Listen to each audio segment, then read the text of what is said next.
Bonsoir à vous tous et bienvenue à notre étude biblique du mercredi soir. Bienvenue à cette opportunité d'apprendre un peu plus de la parole de Dieu. Ce soir, le sujet que nous voulons examiner est être sage à l'avenir. Être sage à l'avenir.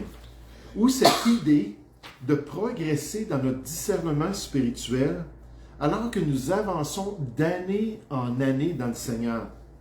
Ce concept que le chrétien peut devenir de plus en plus sage dans les voies du Seigneur alors qu'il dépend de la grâce de son Dieu.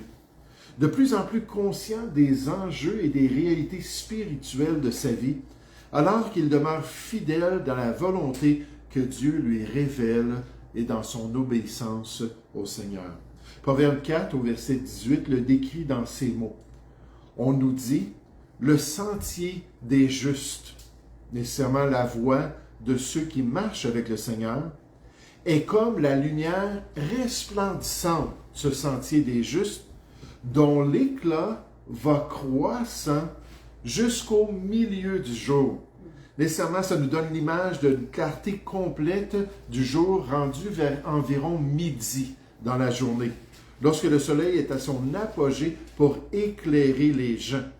On nous dit donc que ce sentier-là des justes et va de plus en plus, cet éclat va de plus en plus croissant jusqu'au milieu du jour, de plus en plus clair pour l'enfant de Dieu, de plus en plus reluisant dans les voies du Seigneur, de plus en plus évident à travers les années de marche fidèle avec Dieu, alors que le Seigneur éclaire notre sentier pour qu'on accomplisse de plus en plus son plan et sa volonté dans ce monde. Et c'est clair dans le Nouveau Testament que le Dieu des chrétiens désire une telle progression spirituelle dans ses voies. On va aller chercher quelques passages dans le Nouveau Testament pour confirmer cela avant de revenir dans le livre des Proverbes et de voir notre passage principal.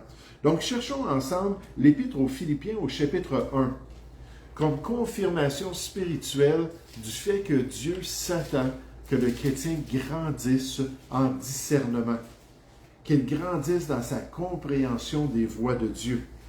Dans Philippiens au chapitre 1, vous savez, c'est un passage que je cite régulièrement, j'aime beaucoup ce passage-là.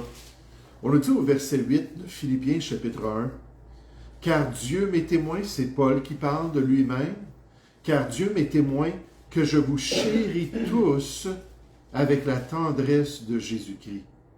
Et ce que je demande dans mes prières, comme un bon ouvrier dans l'Église chrétienne devrait le faire, c'est que votre amour augmente de plus en plus en connaissance et en pleine intelligence.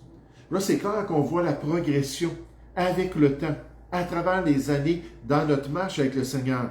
Verset 10, « Pour le discernement des choses les meilleures, afin que vous soyez purs et irréprochable pour le jour de Christ. » C'est ça l'objectif du discernement, la compréhension des voies, la compréhension pratique de comment vivre ici-bas. Verset 11, rempli du fruit de justice qui est par Jésus-Christ, à la gloire et à la louange de Dieu. Donc ici, Paul, en présentant sa prière, révèle un des objectifs de Dieu, c'est que le chrétien puisse se développer spirituellement, qu'il puisse avoir plus de discernement et grandir dans les voies du Seigneur. On voit la même réalité et cette même volonté de Dieu dans Colossiens chapitre 1. Et je l'ai dit dans le passé, Philippiens chapitre 1, versets 9 et 10, Colossiens chapitre 1, versets 9 et 10 ou 11, c'est à peu près la même chose que Paul partage. Donc Colossiens chapitre 1, verset 9, et c'est pour cela que nous aussi, depuis le jour où nous en avons été informés, nous ne cessons de prier Dieu pour vous, comme il le faut nécessairement, où on doit prier pour tous les saints, la Bible nous dit. Nous demandons que vous soyez remplis. Wow! Ça, c'est complètement, n'est-ce pas? Que vous soyez pleins, que vous soyez remplis de la connaissance de sa volonté, en toute sagesse et intelligence spirituelle, pour marcher d'une manière digne du Seigneur, Puis remarquez cela, et lui être entièrement agréable. Puis là, c'est certain qu'on va être pur et irréprochable quand on va arriver au tribunal de Christ. Si on vit une vie qui est entièrement agréable au Seigneur, sanctifiée dans toute notre conduite, nous dit Pierre dans 1 Pierre 1 au verset 15. C'est ça le plan de Dieu. On nous dit portant des fruits en toutes sortes de bonnes œuvres et croissant par la connaissance de Dieu, fortifié à tous égards par sa puissance glorieuse parce que Dieu aime un chrétien qui marche dans ses voies. Un chrétien qui grandit et qui accomplit sa volonté, fortifié à tous égards par sa puissance glorieuse, en sorte que vous soyez toujours et avec joie, persévérants et patients. Donc ce soir, j'aimerais vous présenter un moyen pour être en mesure de toujours grandir en sagesse avec le temps et à l'avenir dans les voies de Dieu. Et pour cela, je vous invite à chercher notre texte principal dans le livre des Proverbes au chapitre 19. Le livre des Proverbes au chapitre 19, dans l'Ancien Testament, mais confirmé par le Nouveau Testament.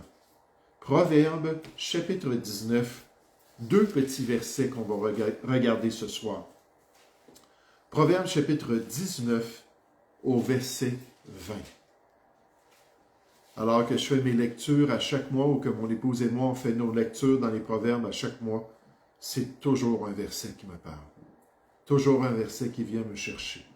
Ça dit, écoute les conseils. On parle de grandir, on parle de progresser dans notre discernement, on parle d'être transformé, puis d'accomplir toute la volonté de Dieu en toute chose, être pur et irréprochable. Écoute les conseils et reçois l'instruction pour pouvoir le faire, afin que tu sois sage dans la suite de ta vie. Il y a dans le cœur de l'homme beaucoup de projets, mais c'est le dessein de l'Éternel qui s'accomplit. C'est comme un entonnoir. Puis là, on présente tout le cœur de l'homme avec toutes ses idées, ses passions. On va voir ça dans un instant, ses projets. Mais il faut qu'il s'en aille à cette place-là où c'est le dessein de l'Éternel, c'est le plan de l'Éternel qui s'accomplisse dans sa vie. Comment est-ce que ça peut se produire? En écoutant, en étant attentif. Pour être sage à l'avenir, il faut que le croyant soit à l'écoute. Il faut qu'il soit attentif à la sagesse qui lui est communiquée. Il faut qu'il dispose ses oreilles pour qu'elles soient dociles, ça nous dit dans Jacques 1, verset 21, ou bien disposées à apprendre de plus en plus de la volonté de Dieu, à l'écoute du Seigneur, à l'écoute de sa parole, à l'écoute de l'enseignement biblique dans l'Église, à l'écoute de son frère ou de sa sœur plutôt, dans le Seigneur, à l'écoute des circonstances et des événements que Dieu permet dans sa vie pour lui enseigner sa sagesse, lui enseigner ses voies. Pour progresser, le chrétien doit toujours désirer apprendre et toujours vouloir grandir dans les voies de Dieu. Il doit vouloir aller de progrès en progrès dans la volonté du Seigneur.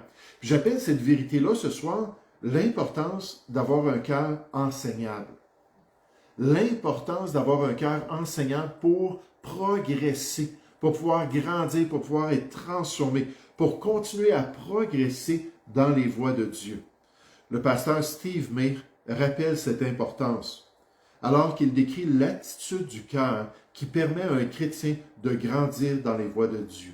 Il dit donc, « Ceux qui ont de la sagesse savent comment rechercher le bon type de conseil et ils sont prêts à suivre de tels conseils pratiquement dans leur vie. » Alors qu'ils sont enseignables, alors qu'ils sont bien disposés. Le pasteur Matthew Henry ajoute, « Ceux qui veulent devenir sages jusqu'à la fin de leur vie doivent entendre les conseils et recevoir les instructions. Dès le début, une fois sauvés, ils doivent être prêts à être instruits et gouvernés dans les voies de Dieu, prêts à être conseillés et réprimandés lorsque nécessaire. Dès leur jeunesse spirituelle, ceux qui veulent avoir des réserves en hiver doivent les rassembler en été. Avec l'image de la vie chrétienne, alors qu'on laisse ces conseils-là nous guider, puis de pouvoir récolter cela plus tard, dans notre vieillesse, puis de pouvoir avoir toujours ces réserves de sagesse qui sont venues avec ces années d'études. Proverbe 19 au verset 20. Écoute les conseils et reçois l'instruction, afin que tu sois sage dans la suite de ta vie. Écoute, reçois. Ce sont des impératifs venant de la parole de Dieu ce soir. Écoute, chrétien, reçois les conseils. Ce sont des incontournables si on veut avoir la pensée du Seigneur dans notre marche chrétienne. Dieu nous commande d'avoir un esprit enseignant, un esprit qui désire entendre, changer, grandir dans les voies de Dieu. Sans plateau spirituel, il y en a après 30 ans de vie chrétienne qui disent « Ok, j'ai assez grandi, j'ai assez progressé, je suis confortable, je suis bien, je suis prêt pour le tribunal de Christ. » Là, c'est terminé. Plus de passion, plus de désir, plus de soif de justice.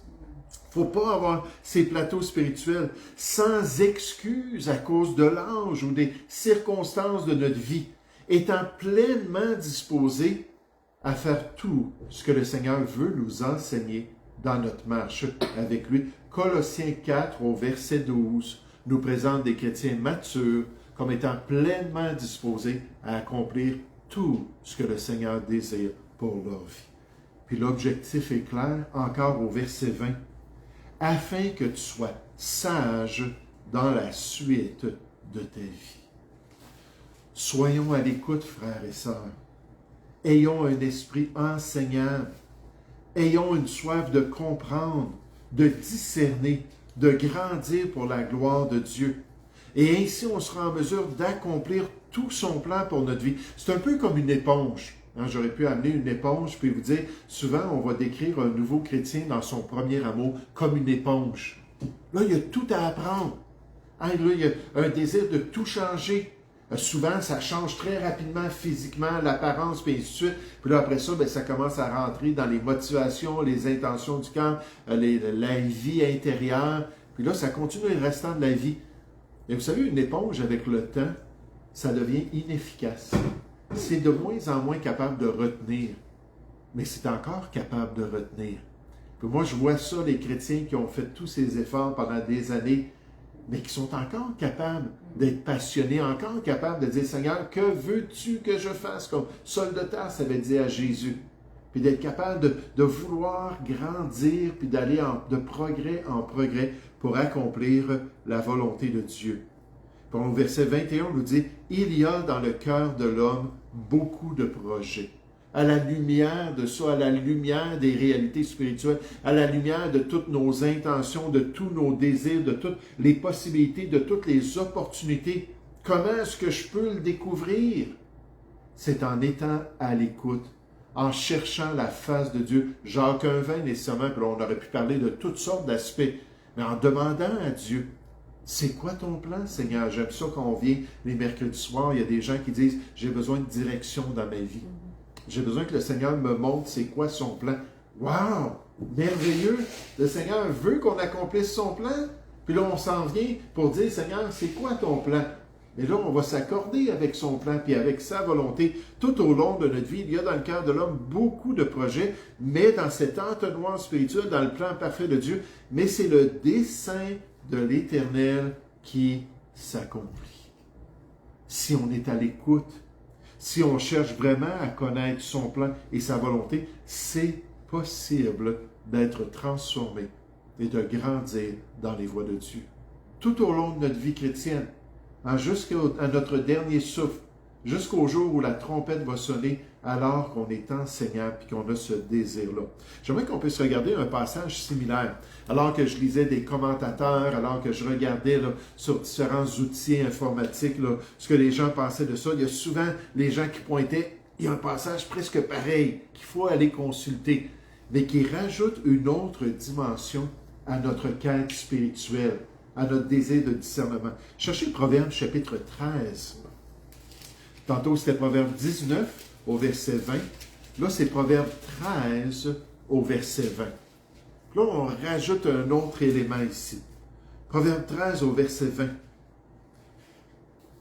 On nous dit, celui qui fréquente les sages deviens sage. On parle d'apprendre, d'écouter, de pouvoir recevoir, d'avoir un désir envers le plan de Dieu, celui qui bénéficie de la communion avec les sages, celui qui est à l'écoute de leurs conseils sages, nécessairement, il va être transformé à travers les années. Ça veut dire, entourons-nous de personnes qui sont sages. Entourons-nous de personnes qui ont du discernement. Ce n'est pas nécessairement là, des gens physiques en présentiel. Il y a quelqu'un qui disait juste récemment, il dit, moi, là, il dit, j'aime tellement ça, apprendre comment prêcher en lisant des auteurs qui ont prêché toute leur vie, puis qui les expliquent comment est-ce qu'ils prêchent. Puis il dit, je passe mon temps à lire ces gens-là pour apprendre de plus en plus. Mais les livres, c'est une bonne manière d'apprendre des gens. J'aime ça lire des livres sur l'évangélisation puis d'autres choses. Ça nous permet de comprendre de plus en plus. Mais celui qui fréquente les sages devient sage, mais il y a un contraste, puis il y a une réalité, puis il y a un problème possible. Celui qui se plaît avec les insensés s'en trouve mal. On nous dit au verset 21, « Le malheur poursuit ceux qui pêchent. Mais le bonheur ou la bénédiction récompense les justes. » Là, la question, alors qu'on pense à cette idée d'être à l'écoute, cette idée-là de fréquenter des gens qui vont nous aider, c'est qui sont les gens qui sont dans notre vie? De qui est-ce qu'on s'entoure puis qu'on laisse nous influencer? Est-ce qu'on cherche comme conseiller les insensés ou les pécheurs? Dans ces deux versets-là, on les décrit ainsi. Ou est-ce qu'on cherche ceux qui sont sages et ceux qui sont justes? Je pense que si on veut continuer à grandir, la réponse est facile. La réponse est claire. Puis il faut faire le bon choix. Le docteur Adam Clark a dit, « Celui qui marche avec des hommes sages deviendra sage. » Puisque marcher avec une personne implique de l'amour et de l'attachement pour elle. Il est impossible de ne pas imiter ceux qu'on aime. On déteint les uns sur les autres nécessairement. Alors nous disons, montre-moi tes copains et je te dirai quel genre d'homme tu es. Faites-moi savoir quelle compagnie tu tiens ou fais-moi savoir quelle compagnie tu tiens et je devinerai facilement quel est ton caractère moral d'après les personnes qu'on a dans notre vie. Est-ce que nous sommes à l'écoute? Est-ce qu'on est enseignable? Est-ce qu'on est assez humble pour écouter les gens, puis apprendre d'eux, puis pouvoir grandir dans les voies de Dieu? Je finis avec une illustration. Il y a des années, un vieux prospecteur alla chercher de l'or dans une région de l'Ouest américain, qui avait été déjà pleinement excavée auparavant. Il ne restait plus d'or, et tous le savaient, à part les amis de ce vieux prospecteur. Et lui ont dit, « Écoute, tu manques l'opportunité si tu ne vas pas dans cette région-là. » Puis là, il y a deux côtés, ses amis qui lui disaient ça, puis la plupart des gens, alors qu'ils achetaient l'équipement, alors qu'ils l'investissaient pour pouvoir aller passer là, des années là, dans ce désert-là, essayer de trouver de l'or, tout le monde disait, non, non, non, il y a déjà des équipes qui ont passé des décennies là, il n'y a plus rien. Puis là, il a décidé d'écouter ses amis. Il est parti. Un jour, après des années de recherches minutieuses dans la région, il trouva ce qu'il pensait enfin être la fortune qu'il avait tant espérée. Mais ce qu'il avait trouvé n'était pas du tout de l'or. C'était tout simplement du mica ou l'or des fous, qui ressemblait beaucoup à de l'or. Il en chargea son vieux cheval à capacité. Il partit à travers le désert. Mais il manqua d'eau en route, puisque dans son excitation de toute cette richesse-là, il oublia d'amener de l'eau suffisamment pour traverser le désert. Lui et le vieux cheval périrent tous les deux dans le désert. Lorsqu'ils trouvèrent son corps, ils trouvèrent une note que le vieux prospecteur avait dans sa poche, qu'il avait écrit avant de mourir et qui disait « Mort riche ». Mort riche. Mais en réalité, il n'avait aucunement d'or parmi ses biens et il était mort totalement pauvre. Être sage à l'avenir. Est-ce qu'on va écouter les conseils? Est-ce qu'on va chercher la sagesse de Dieu? Est-ce qu'on va désirer toujours progresser pour s'assurer que toute notre conduite, 1 Pierre 1,15, soit sanctifiée dans les choses qu'on aime écouter, dans les choses qu'on aime faire, dans notre musique, dans nos amis, peu importe ce qu'on fait, est-ce qu'on va laisser Dieu nous amener à cette place-là où on va comprendre qu'il y a des éléments qu'on doit sanctifier, qu'on doit enlever, qu'on doit rajouter dans notre vie et progressivement atteindre toute la volonté de Dieu.